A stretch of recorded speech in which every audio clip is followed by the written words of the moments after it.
I, Douglas Ducote, an American patriot by the grace of God, do solemnly swear to support and defend the Constitution of the United States of America from enemies foreign and especially domestic.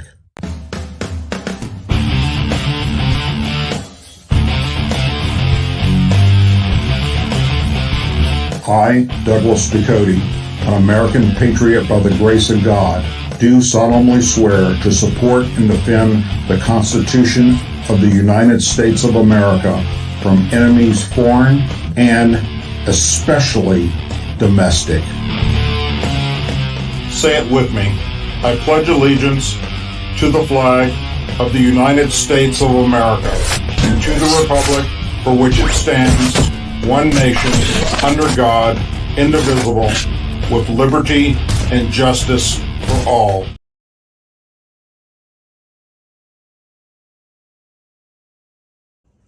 Hello everyone, Douglas Ducote here. My new book, From Baton Rouge to Baghdad and Back, is available now at Walmart, Amazon, Google, iTunes.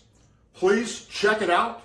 I had the opportunity to either write about my 4 combat tours and the horrors of war like everyone else does, or I chose to write about the humorous side of military service. So there are stories about things that I experienced in Operation Desert Storm and Operation Just Cause down in Panama and everything in between. The funny things that I went through and I lived through. The things that require basically a sixth sense of humor to get by. So this is a great gift for anyone that you know that's served in the United States military, as well as those that just like to read things that are funny. My whole purpose was to make you laugh. And if this book, From Baton Rouge to Baghdad and Back, makes you laugh, then it was worth my time and effort in writing it. So please check it out. You can buy the book starting today at Walmart, Amazon, Google, iTunes, and Barnes & Noble. Thank you and God bless.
Good evening, Patriots, and welcome to another edition of the Douglas Ducote Show. You had many places to be tonight. You chose to be here with me, and for that, I am forever grateful. Thank you very, very much. Whether you're watching us tonight live on our YouTube channel or Rumble channel over at X or Facebook, please like, subscribe, share it with your family and friends, and also don't forget to check out DouglasDucote.com. where you can see all types of videos that you can't see on regular social media because they like to ban me. And bring somebody with you. Share it. Let everybody know about the Douglas Ducote Show, especially as we get closer and closer to midterms coming up. But we're going to start off tonight. We've got some news I want to discuss that is happening that's of very importance to patriots across this country and all voters, whether you're a Democrat, Republican, conservative, liberal, it doesn't matter. These are things that I believe everybody should be aware of. But we have coming up this Saturday another 4th of July. For me, it'll be my 64th 4th of July. For America, it will be our 250th birthday. And that is absolutely amazing. I remember back in 1976, 4th of July, and how special that was. And to believe that I would be looking at 250 years, I don't know. It's just something that's kind of special. And I think that's not just for normal American patriots, but I believe it's also kind of special for definitely those that serve our country, whether it's in the military or in law enforcement or veterans or first responders, those type people that go a little extra step in wanting to serve the country. So for all of us, again, regardless of your political party, I hope that whatever you do this weekend, you remember the sacrifices of all those that gave you that opportunity and that privilege to do it. And think about our forefathers and those that have gone and walked the walkway before we did. So, what an incredible honor to have been born an American or had the privilege of becoming an American citizen. As we celebrate this Independence Day and our nation's 250th year. I mean, think about that for a moment. 250 years, a quarter or a millennium ago, a handful of ordinary men made an extraordinary decision. They challenged the most powerful empire on earth. Now, they knew they could lose everything. Their fortunes, their homes, their families, and even their lives. Yet they signed their names anyway. Why?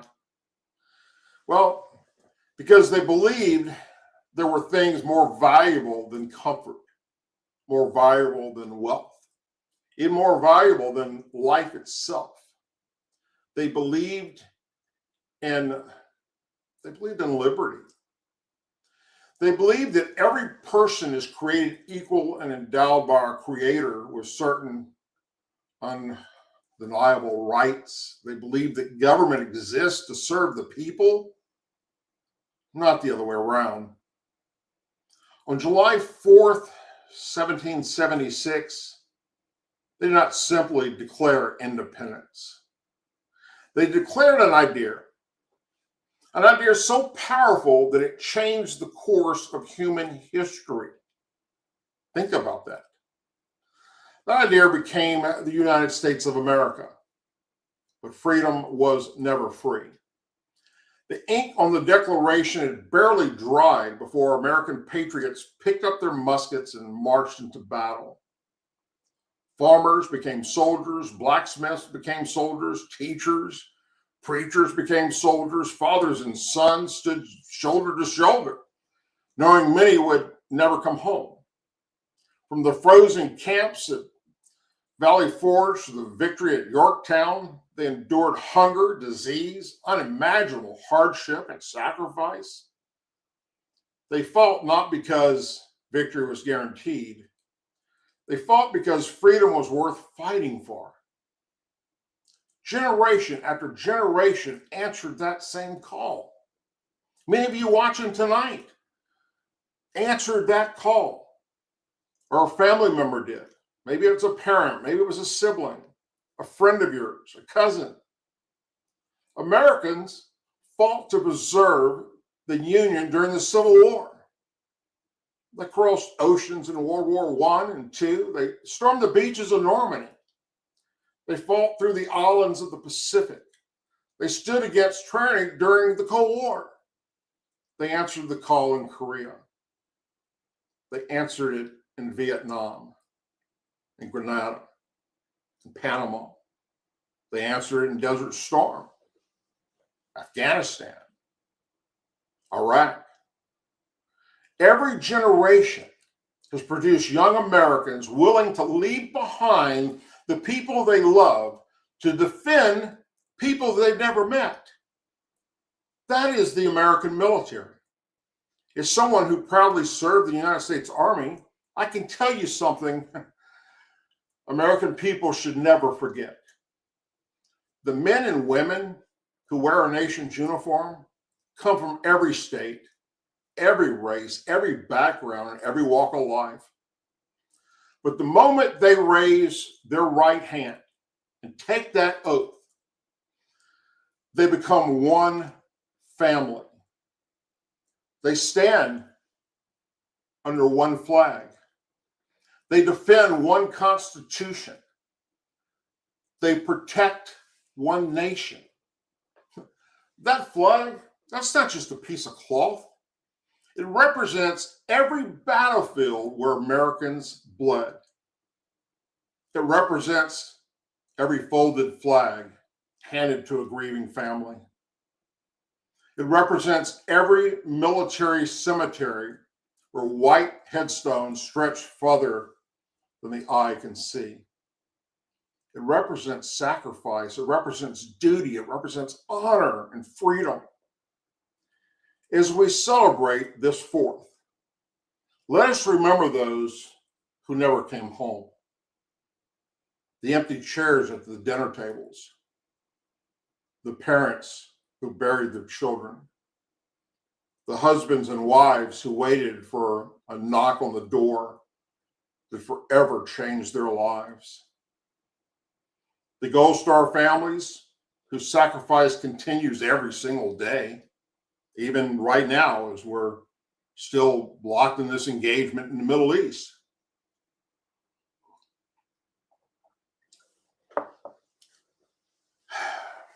And while we honor those who defend America overseas, let us never forget those who defend our communities here at home.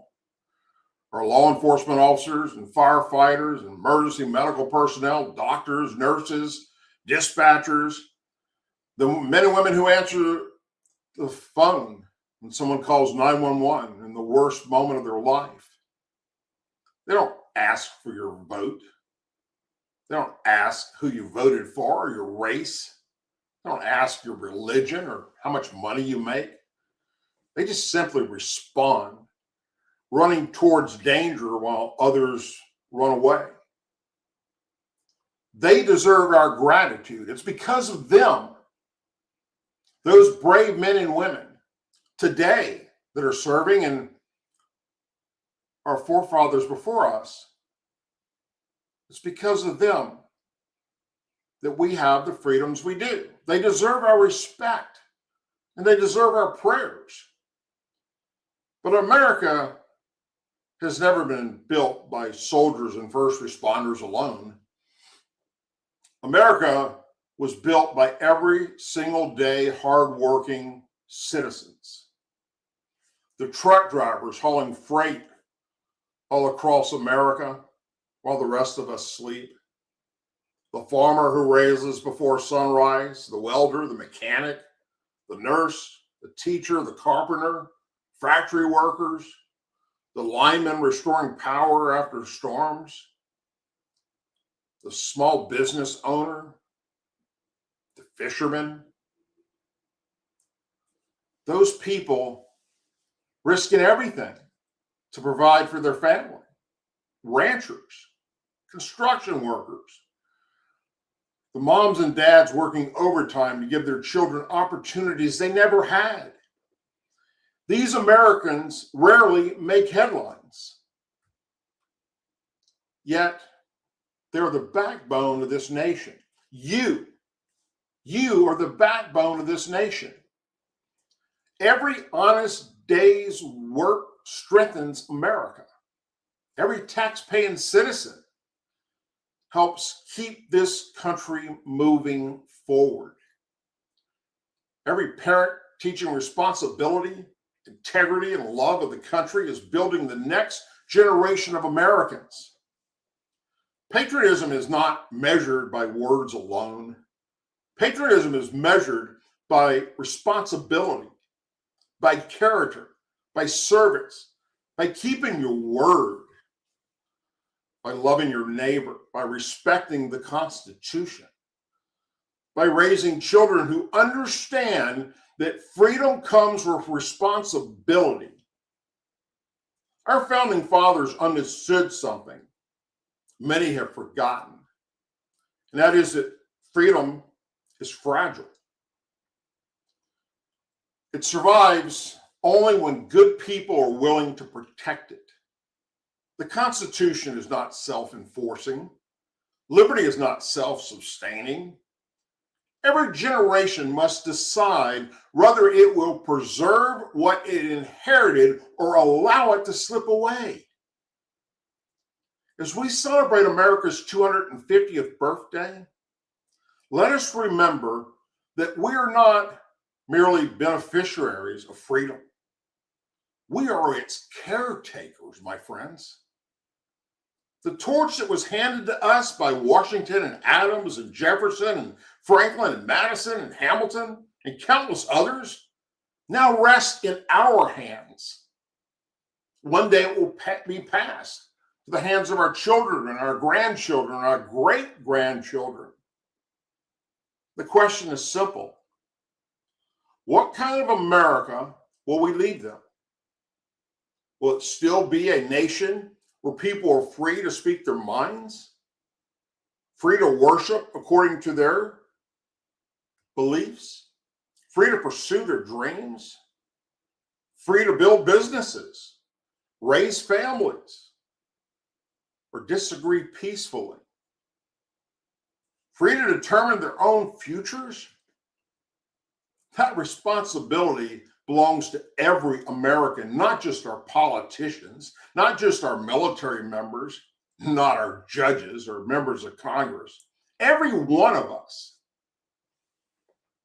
America has never been perfect. God, have we had some problems throughout our history. But America has always possessed something extraordinary. The ability to recognize our shortcomings, to improve, to preserve, to overcome again and again. That spirit carried us through revolution, through civil war, through world wars, through economic depression, terrorist attacks, COVID. Though every challenge placed before us, and it will carry us into the future. So this weekend, when the fireworks light up the sky, remember they represent more than celebration. They remind us of cannon fire that secured our freedom, whether it was here in America or overseas, stopping the bad guys from coming here. They remind us of generations who stood watch while we slept. They remind us that liberty has always required courage. As Americans, we inherited the greatest experiment in self-government in the world that the world has ever known. It is now our turn to protect it, our turn to strengthen it, our turn to pass it forward. May we never forget those who founded this nation, although there are so many people right here in America, sadly, American citizens that want you to forget those founding fathers and want to call them racist and bigots, and fascists. May we never forget those who founded this nation. May we never forget those who defend this nation. May we never forget those who continue serving this nation right this very moment. And may Almighty God continue to bless our United States military and our veterans, our first responders. May God bless every hardworking American who still believes that freedom is worth defending. You know, unless you've had the opportunity, like I have, and most of the time it wasn't pleasurable. You know, it wasn't like I was on vacations in Europe and the Middle East to go see shit. It was because presidents and members of Congress sent me there. But unless you've had that opportunity to go to other countries and see how they live, then you don't have the right to complain about America living here in America. Because you just don't know it's like, I'll give you an example. Many of you know that have watched me for a long time or been following me for a long time. I rescue animals, and all of our pets, personal pets, have been rescues. You know, that came from very, very horrible conditions. Some not as much as others, but you know, I look at these animals and where they came from and where they're at now. Living in this nice home, air conditioning, heating, nice bed, one of the best of food, the best of medical care, a family that loves them and pets them and does everything for them. And I think they don't know how great they've got it. Now, maybe in their own little way they do, because they know what they came from. But most Americans out there today, those that speak the loudest hate about this country, have never stepped a foot outside of it. And they have no clue whatsoever that they are living in the best country on God's earth, hands down. I've been all over this globe, all over America, as many veterans have. And until you've seen what it's like elsewhere, you don't have the right to be preaching to anyone that America is hateful and you don't like it here, and Trump's a racist, bigot, fascist, and he's destroying our democracy, and all the things that you hear coming from the left. If you think it's bad here right now, if you really seriously believe that you're living in the worst of times, you're clueless about what's happening in the rest of planet Earth. And you should maybe take a vacation and go check it out. Go to places like Somalia.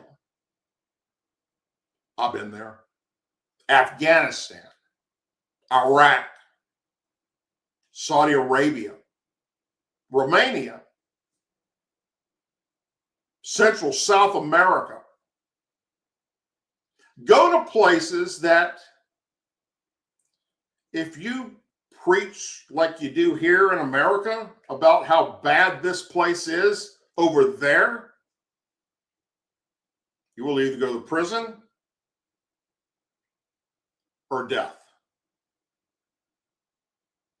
So don't tell me or anyone else how bad America is. And boy, we're seeing that all over social media, aren't we? But let me remind you all of something, especially those that have patriotism in your heart. And most people will understand this. You already know this, all right? And that is the powerful words of President Ronald Reagan. He said many things that were just, it's almost like if you go back and you look at all of his speeches, it's like he could predict the future. Like he literally could predict what was going to happen in this country. I go back and I listen to his speeches a lot. I do the same thing with John F. Kennedy. And it astounds me how accurate what they talked about is reality today. But the speech that Reagan gave to me that resonates the most is when he said that freedom is never more than one generation away from extinction here in America. He said we didn't pass it to our children in the bloodstream. It must be fought for, protected, and handed on for them to do the same. Or one day, we will spend our sunset years telling our children and our children's children what it was once like in the United States of America when men were free. And I'm here to tell you tonight, as we get ready for this Saturday's 250th birthday of America, that generation that Ronald Reagan talked about, it's here right now, folks. Look at social media. Listen to what the far left is putting out on Facebook, on YouTube, on Instagram, on TikTok, over at X or Blue Sky. The hate for this country, for that flag. Listen to the hate coming from Washington, D.C. and the Democrat members of Congress. Not all of them, but 99% of them hate this country. And we're going to prove that tonight. And some of the things that we're going to talk about. And I want to start with, well, let's just talk about the Democrat Party for a moment. The party that I used to be a proud member of. I grew up a Democrat in the Deep South. All my family were Democrats. Had relatives that were Democrat members of Congress, the House, the Senate, governor of Louisiana, Edwin Edwards, my cousin, Democrat.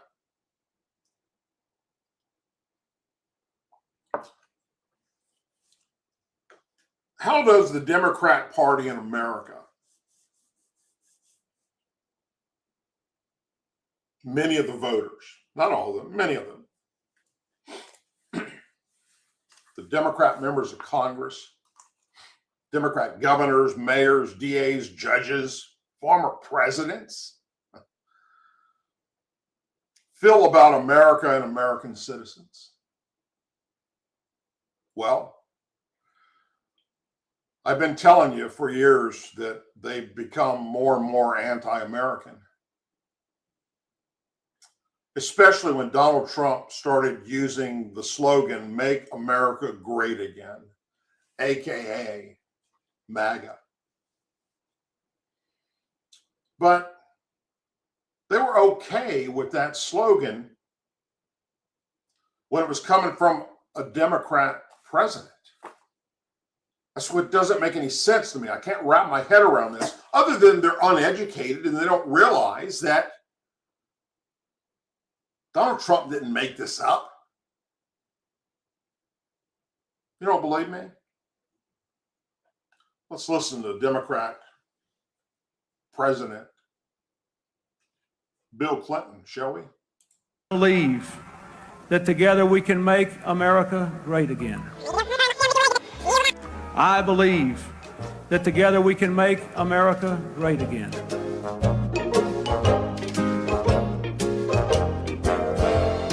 Today, I proudly announce my candidacy for President of the United States of America. Isn't that special? Thank you, Ryan, for that wonderful clip. Why weren't the Democrats upset about MAGA then?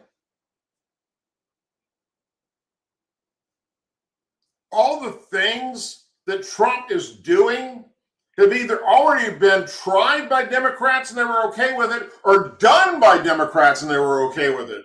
Like ICE deporting illegal aliens and criminals. Trump does it in racist, fascist, bigotry. It's doesn't make much sense, does it? Remember what the Democrat members of the House and Senate did during Trump's State of the Union address at the beginning of the year? Remember that? When Trump said, and I quote, "One of the greatest things about the State of the Union is how it gives Americans the chance to sit at home and watch on television and see clearly what their representatives really believe." And then he said, "So tonight, I'm inviting every legislator to join me with my administration in reaffirming a fundamental principle." You know, the oath that they took. "If you agree with this statement, then stand and show your support. The first duty of the American government is to protect American citizens, not illegal aliens." And what happened? All the Republicans stood up and applauded and cheered and shouted, and the Democrats sat there on their fucking hands, staring in disgrace. They refused to stand. So Trump responded, "You should all be ashamed of yourself." Well, they're not. They weren't then, they're not now. They have become the anti-American party. And here is yet another example of their hatefulness towards America. When liberal anti-American, never Trump CNN does their own polling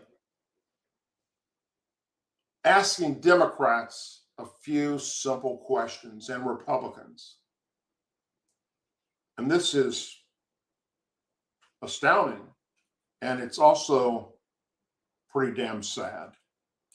Like are Americans feeling this morning? With us now, CNN chief data analyst. We will always remember Lexington and Concord, people. We will always remember it here on CNC. Patriots Day versus the 4th. We know which one is more important, but The meeting of the 4th. When we asked voters about this, what do most of them say at this point? This, to me, is one of the most stunning divides that we have seen. You know, we're talking about polarization in politics. It even comes down to what you believe July 4th actually is. Like, what does July 4th mean to you? Celebrate America, friends and family time. Among Republicans, what do you see? You see the clear majority say it's a time to celebrate America, 65%.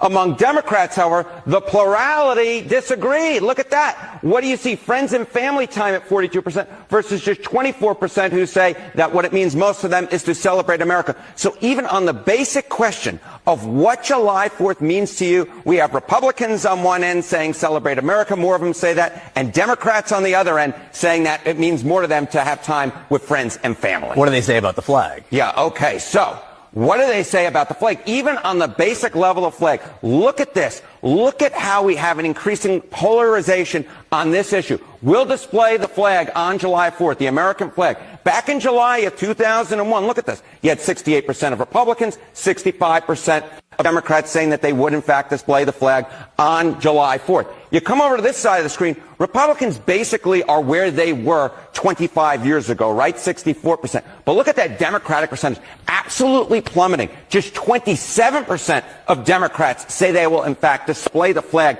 on July 4th. Democrats and Republicans in different camps, even on the simple question of displaying the flag on July 4th, a polarization, a split that simply put did not exist a generation ago. What about the sloganeering about proud to be an American? Okay, what about this idea? Are you proud to be an American? Extremely or very proud to be an American? Again, look at this divide, a growing divide on this question. Back in January of 2001, 90% of Republicans, 85% of Democrats. This was after a very contentious 2000 election, keep in mind, right, with George W. Bush coming into the White House. You come over to this side of the screen in 2026, look at this. Again, the Democratic percentage absolutely plummets to just 29% of Democrats say they're extremely or very proud to be an American. That Republican percentage, the exact same, 90 and 90. The Democratic percentage, what is that? That's basically a third of the level that it was just 25 years ago. I think you're right to point out this was a time when Democrats might have been feeling badly about the course of the country. Still, 85% said they were proud to be American. Something's changed. Something has absolutely changed, despite the fact a contentious time then, a contentious time now,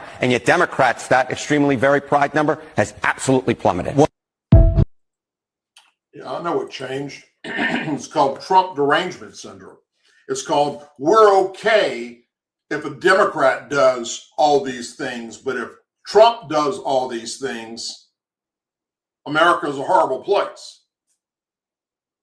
And, most of those bitching and complaining have never left this country, so they don't know. That's CNN, for crying out loud, letting you know what the Democrats think of America and our flag. That's sad.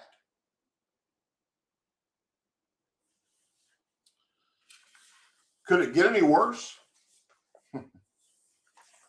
Sure could, folks. Yeah, it sure as hell could. See that man right there?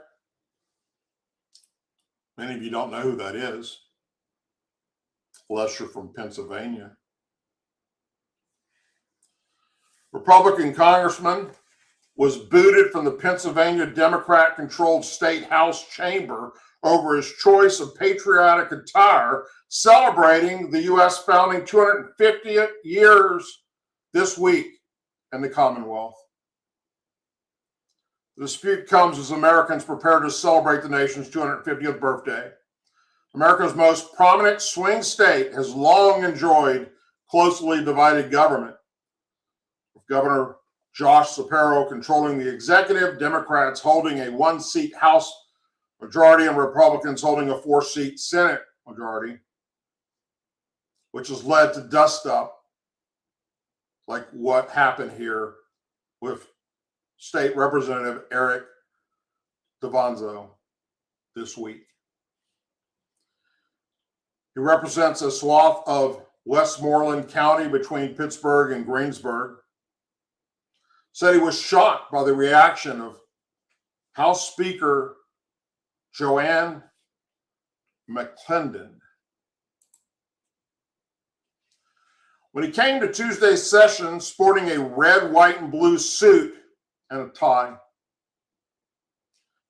said he walked around the chamber greeting colleagues and eventually stopped to chat with the House Minority Whip, Timothy O'Neill. We were talking. I turned around when a House photographer got a picture, and the next thing I know, Whip O'Neill just walked away. He comes back a few minutes later and he says, "Hey, you're not going to like this."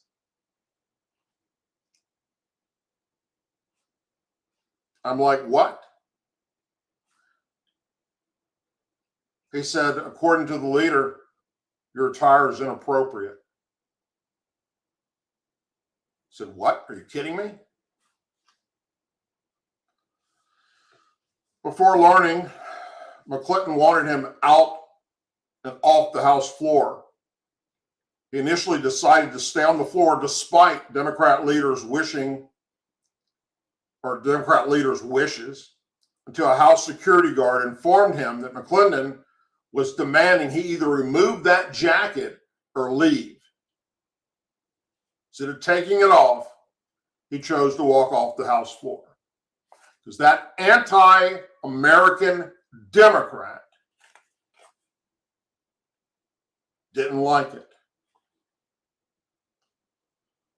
He said, while it was clear McClinton objected to his American 250th themed suit, some Democrat lawmakers came up to him afterwards in the Capitol and said they did not agree with him being rejected. They liked this suit. One Philadelphia Democrat, Representative Jordan Davis of Grays Ferry, had remarked that the suit was a very colorful jacket the representative is wearing today, and it's very patriotic. So that House leadership had previously endorsed attire in the chamber.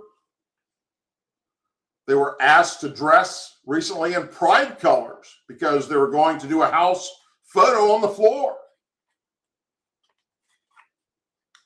Noting that June was Pride Month, that was okay. They're allowed to wear tennis shoes if they want to. We can take our photos for pride. We can't show up as a patriot to take a photo or even get on the House floor, apparently, he said.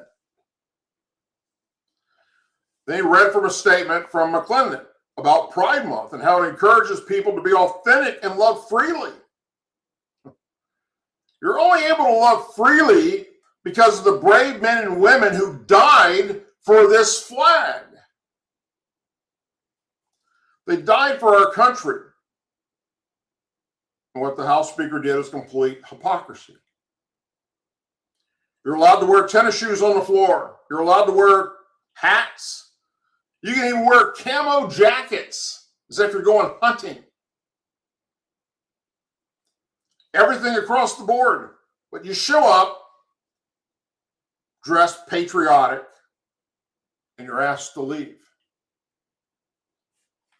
He noted that the Declaration of Independence was signed 250 years ago Saturday, about 250 miles east of his district in Pennsylvania.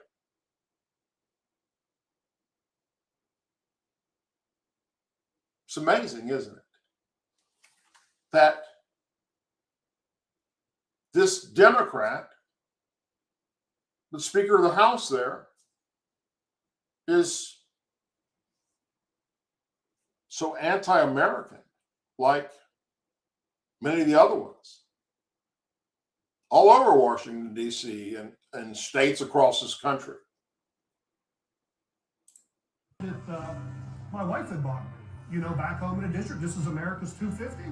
We went to a couple 250 events. We love our country. We love America. So I'm happy to put this on. I'm proud to wear it. That is a very colorful jacket that the representative is wearing today. Very patriotic, I see, my friend. Everybody loved it. Come up, people gave me hugs, shaking my hands. Hey, this is great. I walked in on a floor like I always do, shaking everybody's hands. I make my rounds. Speaker McClinton's asking you to leave the floor. And I'm like, what for? And he said, well, she doesn't like your your outfit. She says it's a costume. I'm like, what? And he goes, yeah, it's something you wouldn't wear every day. And I'm like, listen, I would wear this back home, and I'm going to wear it again. 2 to 3 minutes later, one of the security guards come up, tapped me on the shoulder, and he said, hey, the speaker's going to ask you to leave and take your jacket off. America's 250. 4th of July is 4 days away. It's holiday weekend coming up. Why not wear it? I introduced Made in America amendments. I'm the chairman of the America First Caucus. I just introduced a bill last week that we give everybody in PA, every household, $250 to celebrate America. This wasn't a costume. This is something that I truly believe in. I'm a patriot. Instead of taking my jacket off, I'll see you later. We got an affordability crisis. People can't afford stuff. Instead of coming out here and doing the people's work, no. What are we focused on? We're focused on bull issues like this jacket, right? No reason whatsoever. Do the job for the people. I can't wrap my head around today's Democrat leadership across this country. It's not the party I used to belong to. It's a party that's lost their way, that's angry, mad, doesn't like anything. If Republicans do it. But when Democrats did it, I don't have a problem with it. It doesn't matter what it is.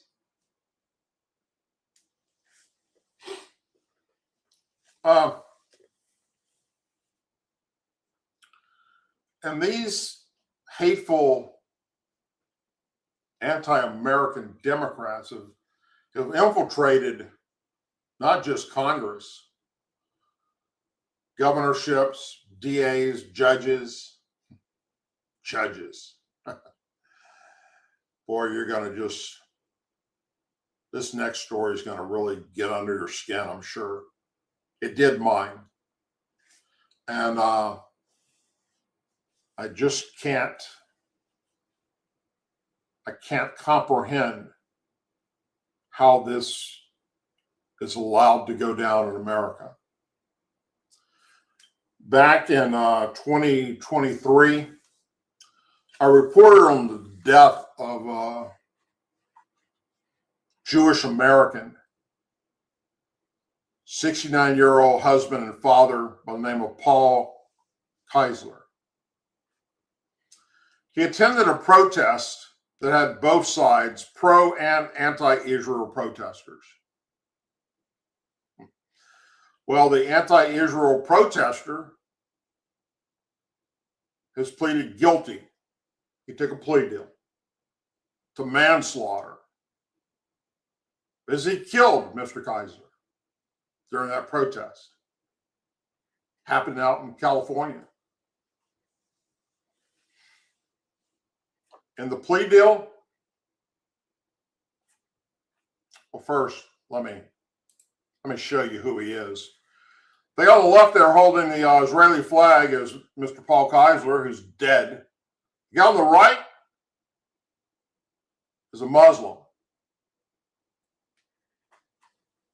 His name is Loe Adil Fahada and Jabal, 53, from Jordan, pro-Palestinian, pro-Hamas supporter. An altercation, Keisler hit him in the head with a megaphone. Keisler fell to the ground, struck his head on the concrete, and died.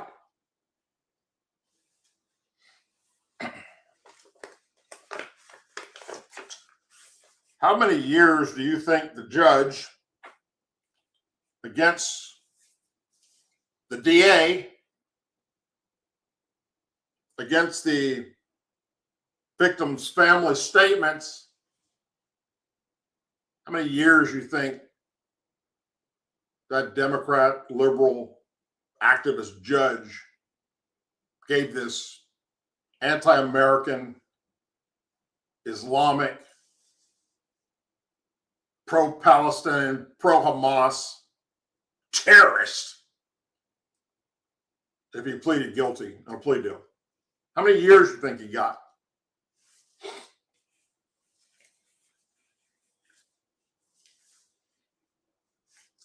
One.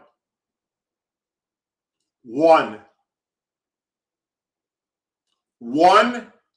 year, not in prison, in county jail for killing a Jewish man, a Jewish American.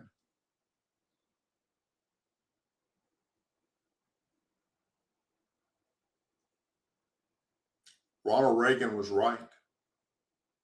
We are one generation away from losing this country because they've infiltrated everything, all walks of life. The Democrat Party has been hijacked by far left liberal ideology, and it's ruined everything and continues to spread like mushrooms grow in the dark.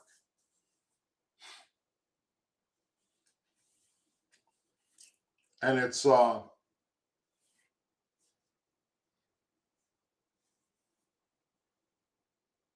year. 1 year for murder. Now, I can only hope that the Department of Justice is going to step in and bring federal charges against him. Will that happen? I don't know. Can it happen? Yes. Yeah, it sure as hell can. Can that judge be removed for doing this? Sure can. Should he? Yeah.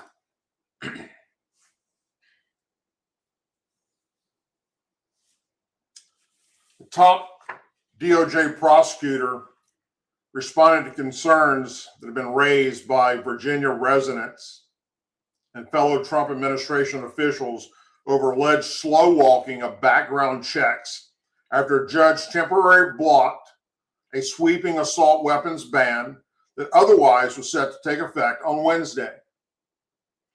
The uproar comes as Richmond becomes the latest Democrat-run capital to pursue restrictions on Second Amendment-related activities.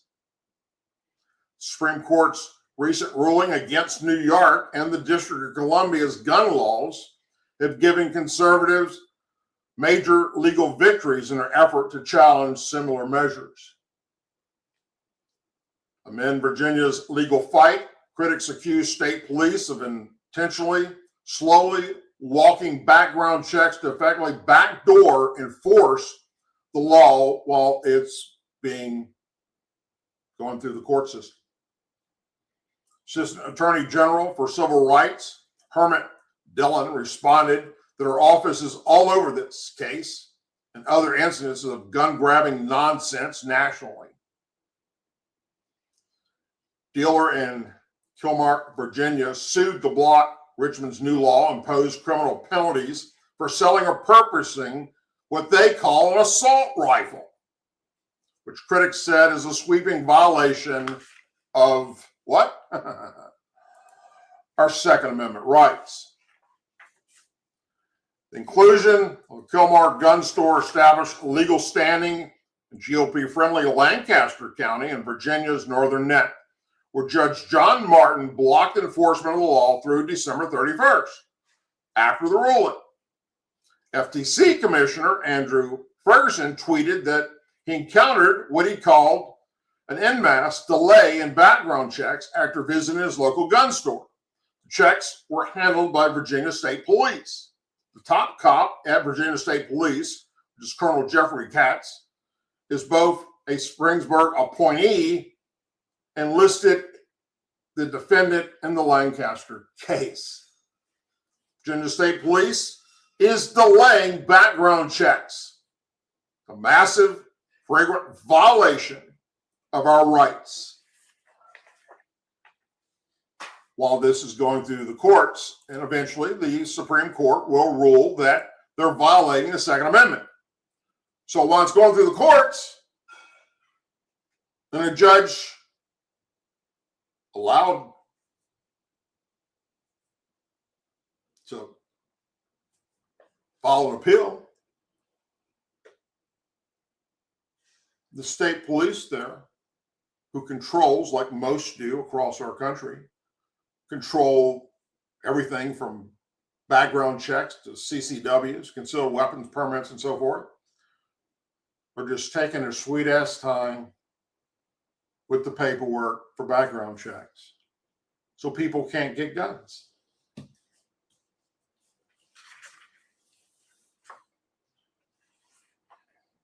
Now,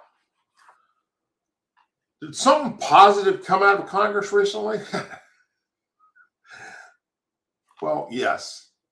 The House of Representatives have overwhelmingly backed a measure this past Tuesday that would force the disclosure of lawmakers who use taxpayer funds to settle sexual harassment claims.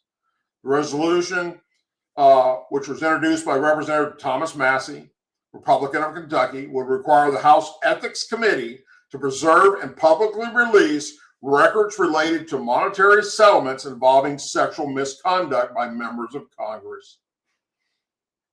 Massey, a frequent thorn in House GOP leadership's side, forced the vote on the resolution, arguing that gaps in reporting requirements enacted in 2018 may still allow taxpayer-funded settlements to remain hidden from we the people.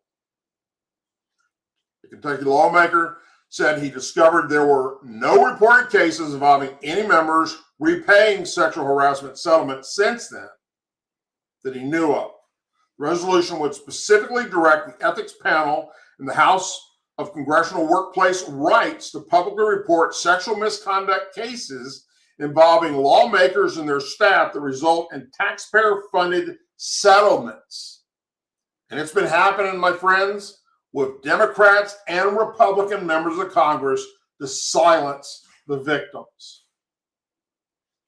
And now, with bipartisan support, we're about to find out the names of who they are. And there's going to be Republicans and Democrats that are part of that list of names. And that, I promise you,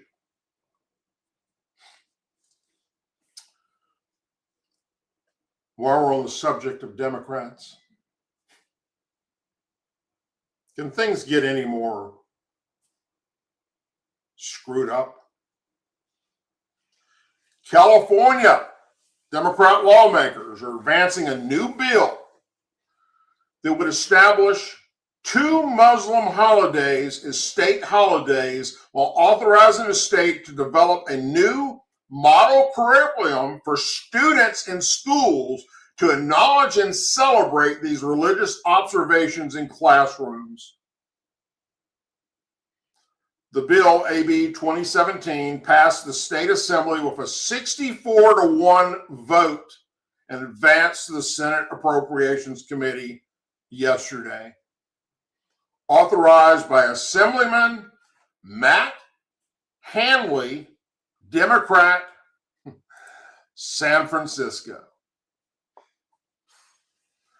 The bill establishes the 2 major holidays celebrated by Muslims around the world as official state holidays and allows public school boards and community colleges to opt to shut down their campuses for both holidays.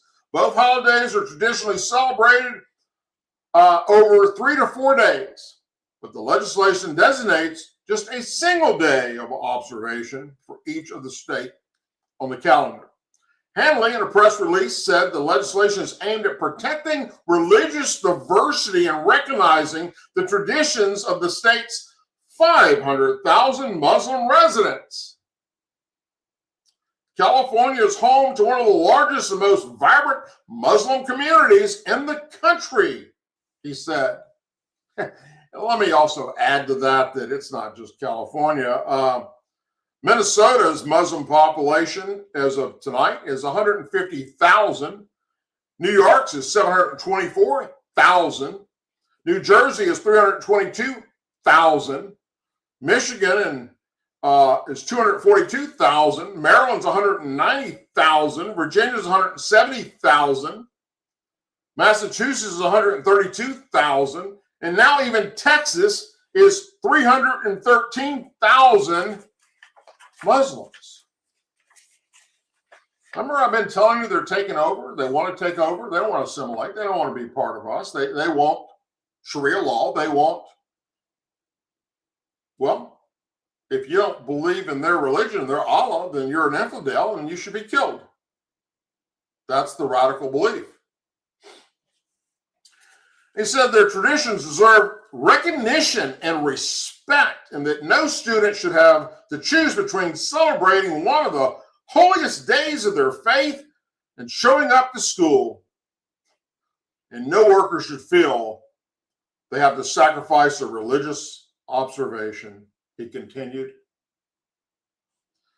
AB 2017 is about making sure Muslim Californians are seen, valued, and treated with the same dignity as every other community in our state.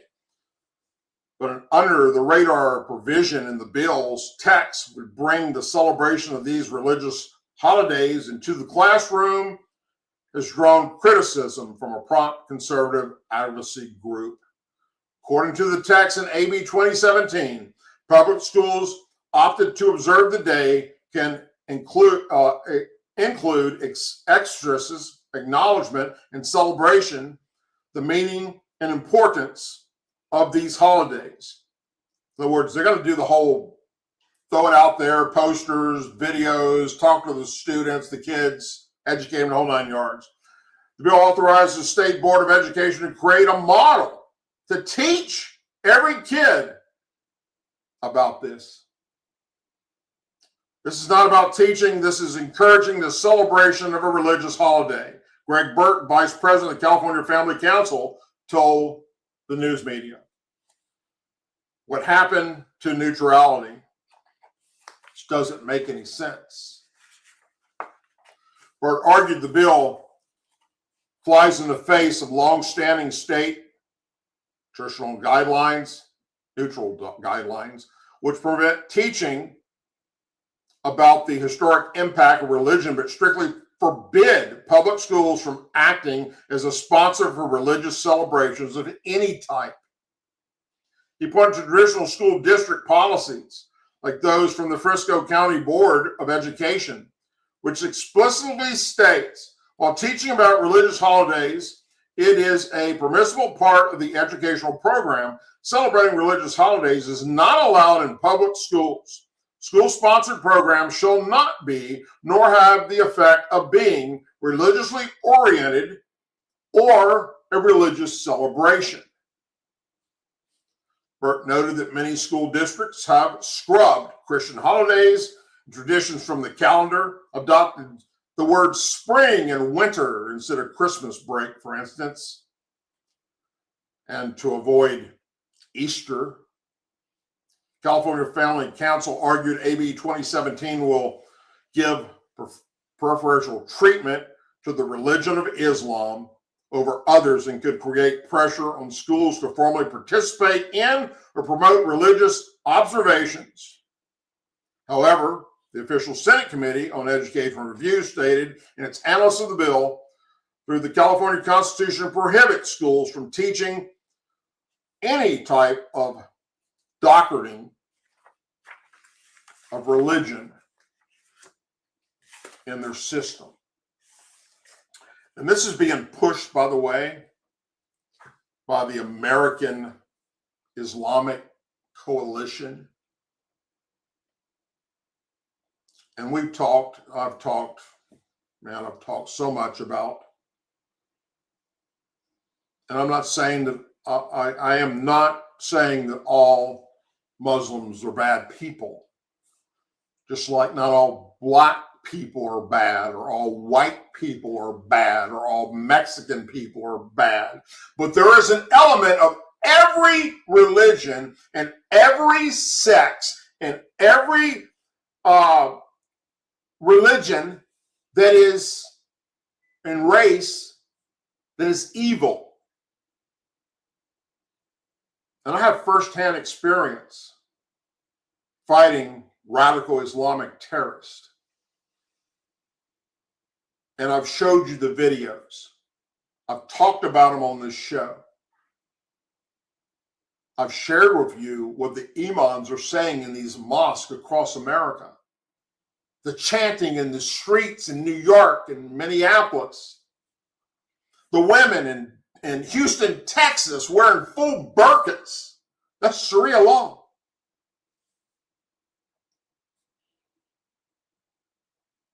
They want to take over America. And they're doing one hell of a good job of it. And until we wake up and stop this madness, we're just one generation away from losing our country. There may not be a 251st year to celebrate at the rate we're going. Remember that this weekend when you're celebrating the 4th of July. Remember that thanks to the Biden-Harris administration and their open border policy, the hundreds of people that were on the no-fly list, terrorist watch list, that our FBI has caught coming across our southern border because they can't get here any other way. What do you think they're here for? We caught them. But Biden's own FBI director, Christopher Wray, testified in front of Congress that what keeps him up most at night was how many did we not catch? And he said, we have no doubt that there are many terrorists that came here for the purpose of killing Americans that slipped through the cracks, thanks to the way our border was run during those 4 years. What better time to do another terrorist attack than this weekend when we're celebrating our 250th anniversary of independence and our birthday for America. Now, I'm not saying stay home and don't go out and celebrate. I'm leaving. I'm hitting the road tomorrow. Me and we're going to have a good time this weekend. We're going to celebrate. We're going to remember our forefathers. We're going to remember those that paid the ultimate sacrifice for our freedoms. We're not going to let them keep us behind. But you know what I am going to do? And you should too. You need to be reminded. You need to remember that there are people that are here waiting to kill you, to hurt you. Watch your six. Don't sit with your door or your back to a door. If you see something, report it. Say something to law enforcement. If you're out in a shopping mall or you're walking along the beach or a business and all of a sudden somebody just takes off a backpack, for instance, and sets it down and walks off,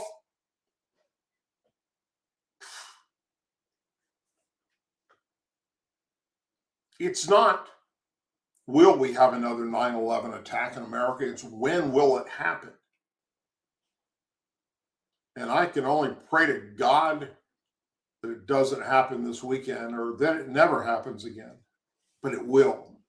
It's going to. And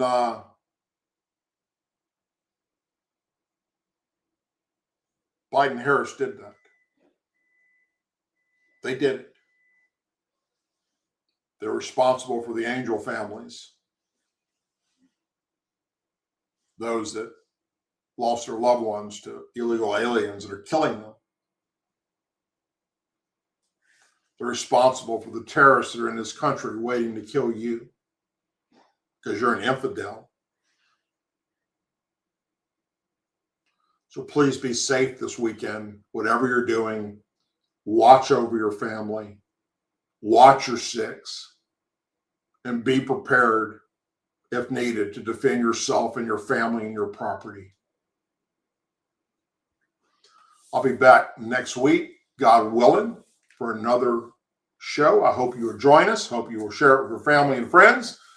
Whether you're watching us again, whether it's on our Facebook channel, our YouTube, our Rumble, over at X, please like, subscribe. Let everybody know about the Douglas Ducote Show. Let them know that every now and then Mr. Doug might say 1 or 20 bad words. So therefore, if they got little ones in the room, to keep that in mind. But other than that, have a safe, fun, enjoy your 4th of July weekend, my friends.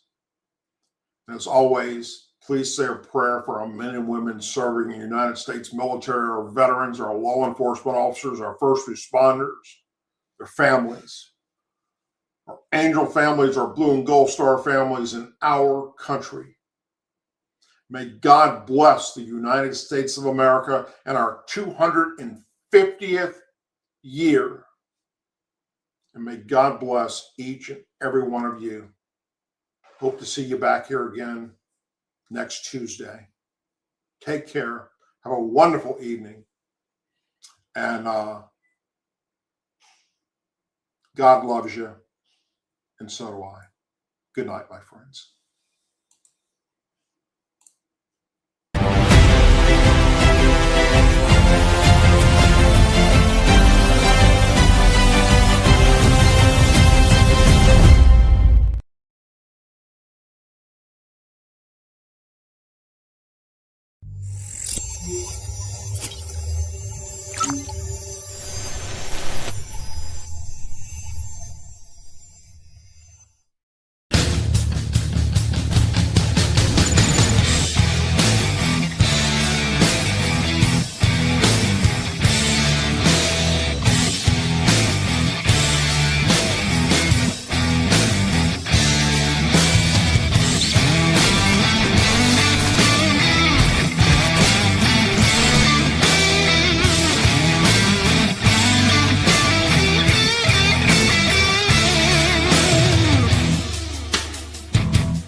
Say it with me.